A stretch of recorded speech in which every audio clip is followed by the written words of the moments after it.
Hola, buenas noches. Crímenes de Córdoba esta noche de vuelta con el análisis del matricidio de María Eugenia Cadamuro a manos de su hijo Jeremías Sanz.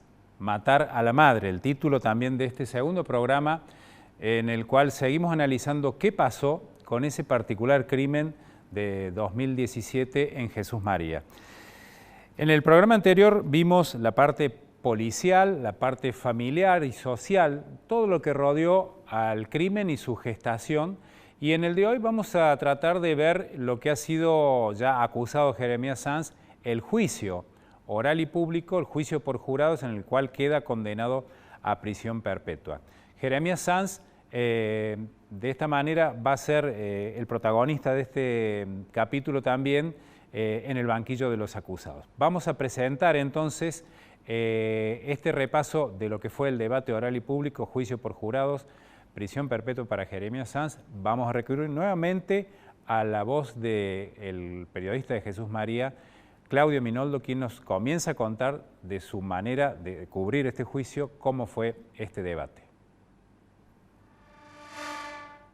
También creo que la actuación de la famosa DIO, de la División de Investigación Operativa, creo que es el nombre, de la Policía Judicial. Sí, también fue clave, sobre todo por lo que ellos logran establecer con los movimientos. Fíjate vos, la tecnología cómo a veces te traiciona, ¿no?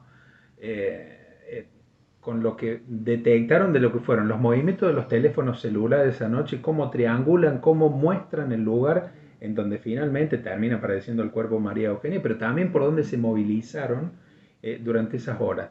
Y sobre todo la tremenda actividad telefónica que hubo tras el crimen de María Eugenia, que suponemos que ocurrió el 15 de marzo entre las 8 y las 10 de la noche, la actividad que hubo posterior al crimen, entre las 10 de la noche y las 4 de la mañana, son teléfonos calientes que están mensajeándose por redes sociales con mensajes de texto común y con llamadas telefónicas, de las que por supuesto no hay registro del contenido de eso, pero sí fue una prueba muy grande de que durante ese tiempo estaban tratando de pergeñar, digamos, qué hacían con el ¿Quiénes cuerpo. estaban en esas llamadas? En esas llamadas estaban principalmente Jeremías, Mabel, Facundo, y después aparece en escena en algunas llamadas también Nicolás Ricci, que termina siendo la persona que impensadamente le da al juicio la frutilla, la cereza que le faltaba, digamos, para coronar todo esto, porque es el que termina confesando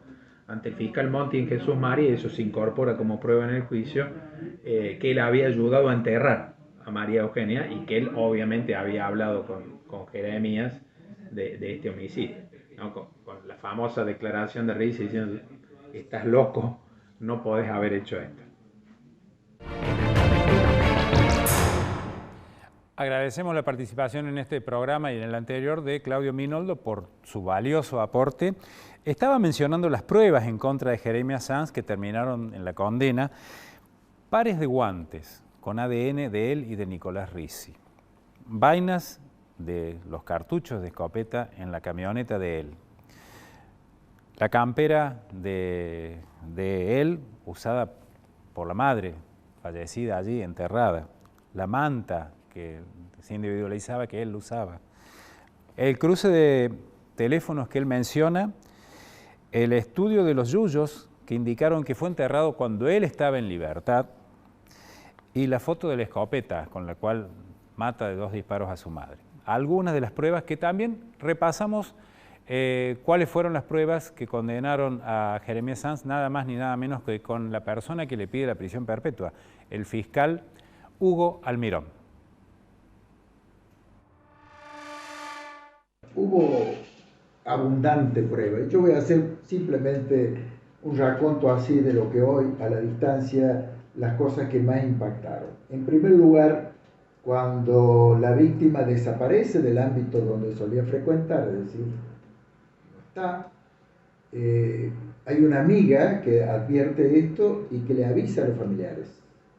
Le avisa tanto al hijo, le avisa a la hija, que aunque no estaba en Córdoba, en Jesús María, le avisa a la hermana, es decir, a Mabel, y hubo inacción, es decir, o al menos de no preocupación por la desaparición de ella. Eso llamó mucho la atención porque, a ver, el sentido común nos indica que se hubieran movilizado en procura de obtener algún dato donde se encontraba la madre. Es más, el hijo, cuando se le pregunta, está en Córdoba, en una fiesta con un amigo y demás, y él no responde a ese requerimiento. Y dice, bueno, ya aparecerá, ya vendrá, se habrá ido a algún lado. Es decir, esto es lo primero que llama la atención. Después, hay elementos que prueban de que la última persona que estuvo con la víctima fue él, y que incluso en la camioneta la viene y la lleva de ahí. Esa es la última vez que se la ve con vida a la madre. Y después se fueron juntando otros elementos. Pues, si se recuerda, es fácil recordarlo que hubo primero una privación ilegítima de la libertad, acusado porque no se encontraba el cadáver. Se encontraron vainas en la camioneta. Exacto, pero cuando se encuentra el cadáver, yo creo que ahí empieza ya firme en cuanto a la autoría de la muerte de ella. ¿Por qué? Porque el cadáver no se lo encontraba, se lo encuentra al mediodía y que a la noche se lo cava, es decir, hasta que lo encuentran el cadáver y lo rescatan. Hay una cosa muy importante de lo que recuerdo del cadáver, porque la campera que tenía la víctima era de Jeremías. Entonces, a ver, si uno, y esto es puro sentido común de razonamiento, estamos hablando de marzo, si no mal recuerdo, 15 de marzo. 15 de marzo, 15, 19 de marzo, no creo que decir el 15, bueno, pero marzo. En marzo la temperatura a la noche desciende en la zona. Es sentido común esto, y que cualquier persona lo sabe. Y como la lleva como a las 5 de la tarde, si no mal recuerdo, la carga en la camioneta, es decir, a la noche ella ha tenido frío seguramente y le ha proporcionado la campera el propio hijo. Esto fue vital porque estar con el abrigo de él era indicativo de esto, ¿no? Por el otro lado también estaba envuelta en una manta. Esa manta también había estado por fotos, se logra establecer que estaban en la casa de Jeremías. ¿Qué impresión te causó la personalidad del acusado en el juicio? Impactante, y voy a decir por qué. Indudablemente que tiene rasgos psicopáticos, porque era una persona que, impávido, es decir, no tenía ninguna, no se conmocionó, ni siquiera mostró ninguna emoción. Cuando yo a propósito pido que la cámara exhiba el lugar donde habían desenterrado a su madre, el cadáver en la forma que estaba, que se lo veía todavía con la campera, se le veía el cuerpo ya por supuesto consumido parte de los músculos propios de la desintegración por la putrefacción del cadáver. Ni siquiera ahí se conmovió. Eso me llamó la atención, muchísimo la atención. No estaba conmovido.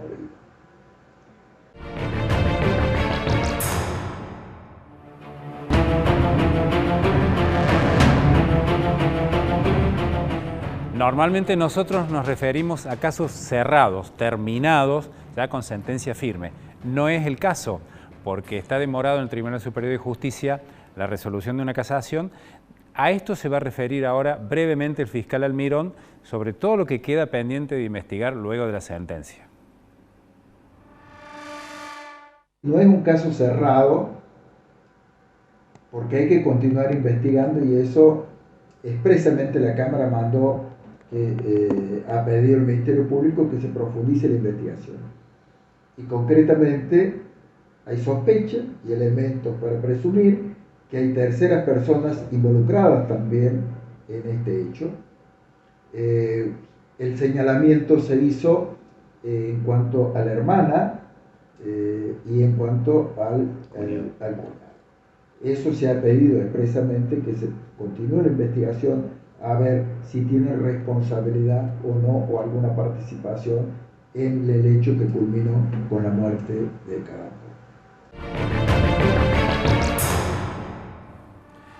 Eso está en suspenso. La hermana de María Eugenia, Mabel, y su cuñado, que pueden ser objeto de investigación para ver si hay responsabilidad intelectual en el crimen que cometió Jeremías Sanz. Quienes estuvieron actuando de querellantes en este juicio fueron Luis Juez, sí, el político, que es fundamentalmente un abogado penalista, y su socio Ernesto Martínez, quien nos va a contar ahora la participación que tuvieron y las impresiones que han tenido respecto de este juicio. Ernesto Martínez. Bueno, es un hecho trágico, entonces la impresión no puede ser grata para nada. Es un hijo que mata a la madre, algo verdaderamente inusual en materia penal. Hermanos, Caín y Abel, bueno, hasta las historias bíblicas, padres o madres que matan a los hijos, fundamentalmente a poco tiempo de edad, pero un hijo de 20 años, en su momento, que mate a su madre de 40 y algo, realmente acongoja, pocas veces visto. Yo creo que no lo había visto nunca en mi carrera profesional. Y me queda un juicio bien llevado, trabajado con jurados populares, ordenado por parte de la Cámara que intervino, y una instrucción que fue ardua y muy motivada también por los amigos de la víctima, en este caso de María Eugenia Cadamuro. La que hace la denuncia es una amiga de María Eugenia Cadamuro. Empiezan las marchas, agitan el tema, nunca lo dejaron caer, tardó desde el 2017 en adelante, pero se pudo llegar a una conclusión que yo entiendo que es inconmovible. ¿Y ahora qué va a pasar con lo que queda pendiente del juicio? El juicio está en la sala penal y ya va para 2 años y medio. Entiendo que es una demora, no digo desusada, pero para la claridad que tiene este juicio, donde hay un coimputado, encubridor, confeso, no veo por qué tiene que tardar tanto para darse por cerrado el tema. A partir de ahí, el fiscal tiene que investigar o está investigando la posibilidad de una instigación sobre este muchacho Jeremías Sanz, que mata a la madre María Eugenia Cadamuro, en la cual se vincula a otros familiares del mismo. A su vez, la forma también en que los bienes, que era un campo, en definitiva lo que estaba en juego, se fueron diluyendo a lo largo del proceso. Y cerrar entonces definitivamente con el tema. No es la mano material de Jeremías Sanz, sino también aquellos que estuvieron atrás diciéndole: María Eugenia Cadamuro, tu madre tiene que estar afuera de esta herencia que ya venía de su familia. Todo esto nos habla de un móvil, ¿de qué tipo? De codicia, económico. Tuvo otras calificaciones el homicidio, pero la base es eso: era un gran campo de 900 hectáreas, repartido ulteriormente entre 3 hijos. Uno de esos hijos es la muerta, que tiene 2 hijos que por circunstancias económicas tuvo que transferir ese campo a una sociedad anónima cuyos accionistas eran Jeremías Sanz y su hermana.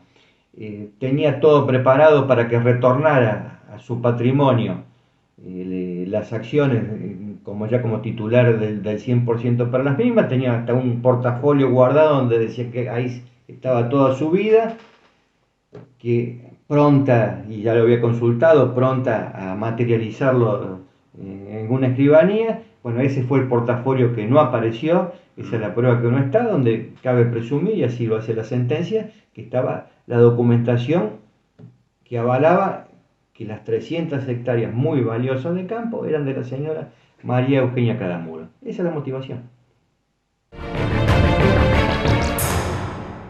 La motivación, la codicia, las 300 hectáreas, dice que hay una mano ejecutora, pero también alguien que le dijo a Jeremías que tenía que sacar del medio a su madre.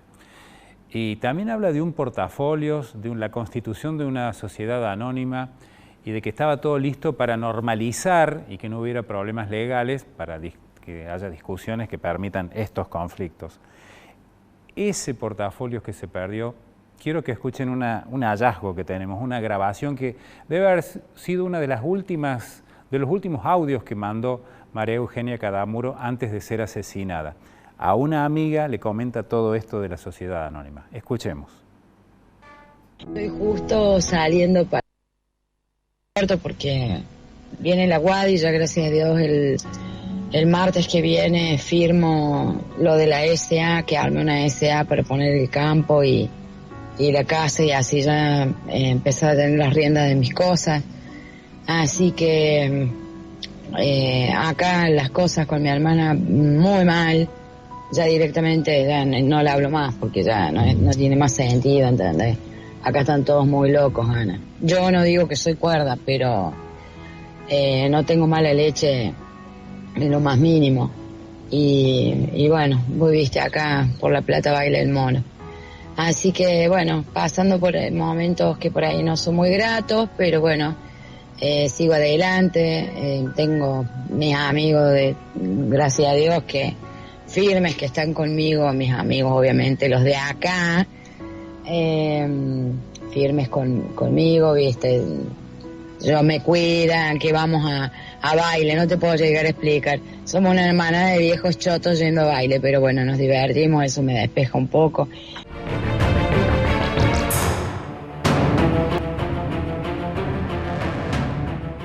Quería, además del repaso policial o familiar que hicimos en el programa anterior y el judicial, el del juicio que acabamos de ver, dar otro enfoque a esto del matricidio, un enfoque diferente, una mirada distinta. Se nos ocurre consultar con una psicoanalista. La licenciada Natalia Andreini nos va a dar su particular enfoque sobre lo que es el matricidio y esta particular decisión de Jeremías Sanz de matar, o de un individuo, de matar a su madre. Con el enfoque de la prohibición del incesto, fíjese qué interesante que es lo que nos dice.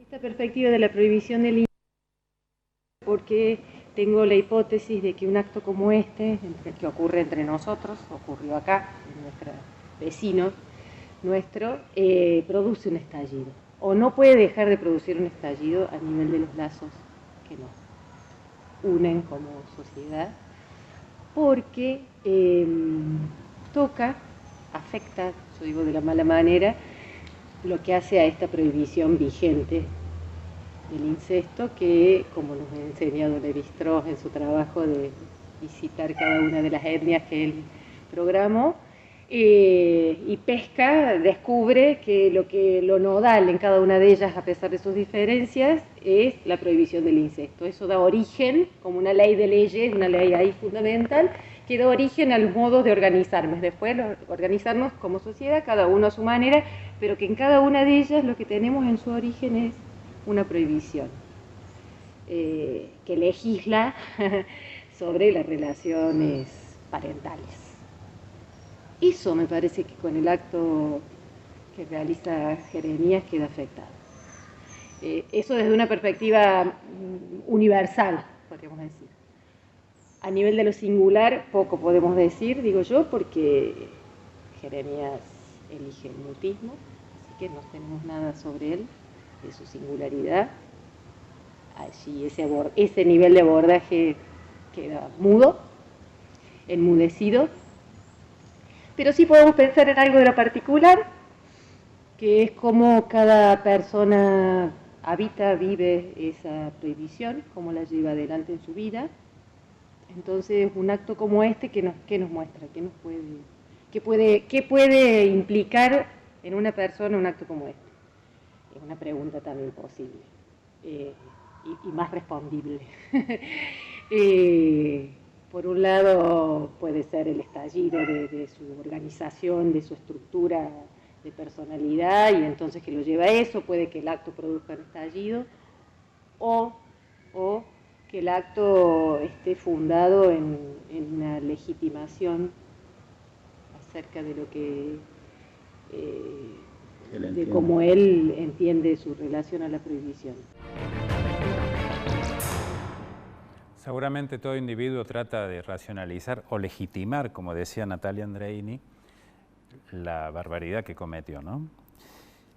Sobre el final del programa, como siempre, tratamos de, no sé si dar alguna conclusión, no podemos responder a la pregunta del por qué, pero hemos dado muchos elementos para que pensemos en todo esto. Por empezar, quería referirme a este mutismo de Jeremías Sanz.